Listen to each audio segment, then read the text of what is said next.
Hello, আমি জয়া আর আপনারা দেখছেন জয়া রান্নাঘর। রেসিপিটি ভালো লাগলে লাইক, শেয়ার, কমেন্ট করে দিবেন এবং আমার চ্যানেলটিকে সাবস্ক্রাইব করে দিবেন।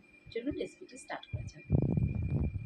আজকের রেসিপি হলো ঢোকার ডালনা, বাঙালিদের একটি অতি পরিচিত সুস্বাদু খাবার। ঢোকার ডালনা, চলো রেসিপিটি স্টার্ট করা যাক।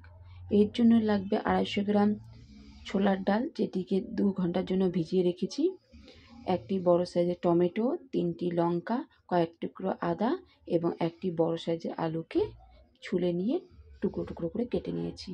এবার একটি মিক্সি জারের মধ্যে কয়েক টুকরো আদা, 3টে কাঁচা লঙ্কা, একটা টমেটো দিয়ে গ্রাইন্ড করে নিতে হবে।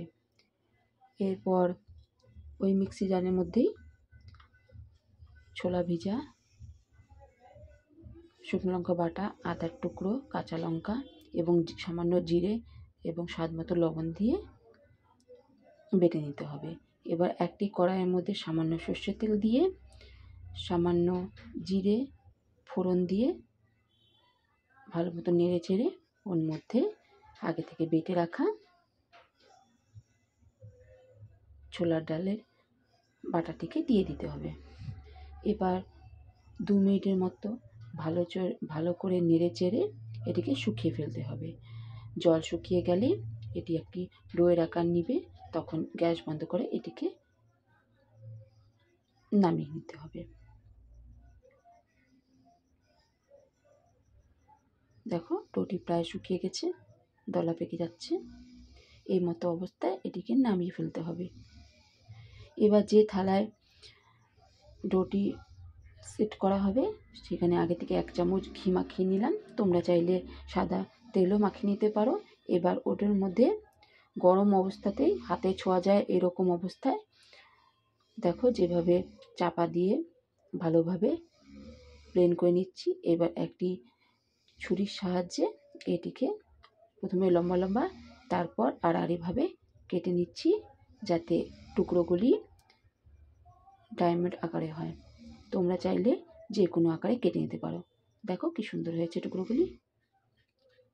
এবার একটি বাটির মধ্যে 2 চামচ লঙ্কার গুঁড়ো, 1 চামচ হলুদের গুঁড়ো, 1 চামচ জিরের গুঁড়ো এবং 1 চামচ ধনের গুঁড়ো দিয়ে এবং সামান্য গোলমরিচের গুঁড়ো দিয়ে, গরম মশলা গুঁড়ো দিয়ে সবগুলিকে গুলিয়ে ফেলতে হবে সামান্য জল দিয়ে, তাহলে রেসিপিটি আরও টেস্টি হয়। এবার কড়াইয়ের মধ্যে সামান্য না অনেকটা পরিমাণ সাদা তেল দিয়ে ওটিকে ভালো করে গরম করে নিয়ে ওর মধ্যে এই বরফির আকারে কেটে রাখা ঢোকাগুলিকে আস্তে আস্তে করে কয়েকটি করে ভেজে নিতে হবে। দেখো সবগুলি ভাজা হয়ে গেছে। এবার সেই তেলের মধ্যেই আলু টুকরোগুলোকে ভেজে নিয়ে নামিয়ে ফেলতে হবে।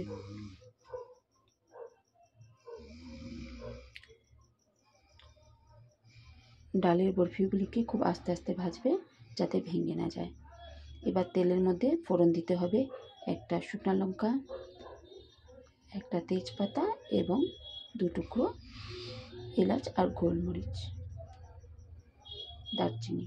এবার ফোড়ন দেওয়া হয়ে গেলে তার মধ্যে আগে থেকে বেটে রাখা আদা, টমেটো, লঙ্কা মিশ্রণটিকে দিয়ে দিতে হবে। কিছুক্ষণ নাড়াচাড়া করার পর ভিজিয়ে রাখা গুঁড়ো মশলার মিশ্রণটিকেও ঢেলে দিতে হবে। এবার এটিকে ভালো করে কষিয়ে নিতে হবে কিছুটা সময় নিয়ে।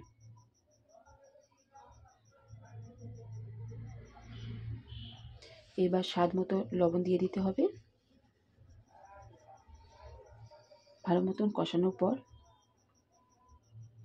এর মধ্যে আগে থেকে ভেজে রাখা আলু টুকরোগুলো অ্যাড করে দিতে হবে এবং এই সবকটিকে ভালোভাবে কষাতে হবে। দেখো তেল ছেড়ে দিচ্ছে। এবার এর মধ্যে কিছুটা পরিমাণ জল দিয়ে এটিকে ঢাকা দিয়ে 10 মিনিটের মতো সেদ্ধ হতে দিতে হবে, যাতে আলুগুলো সেদ্ধ হয়ে যায়।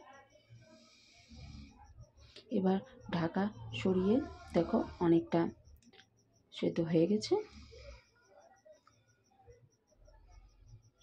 এবার উপর দিয়ে 1 চামচের মতো চিনি দিয়ে দিতে হবে। তোমরা চাইলে দিতে পারো, আর যদি চিনি পছন্দ না করো তাহলে না দিলেও চলবে। এবার 1 গ্লাসের মতন জল দিয়ে এটিকে ভালো করে নেড়ে চেড়ে মশলাগুলিকে সব একসাথে করে নিয়ে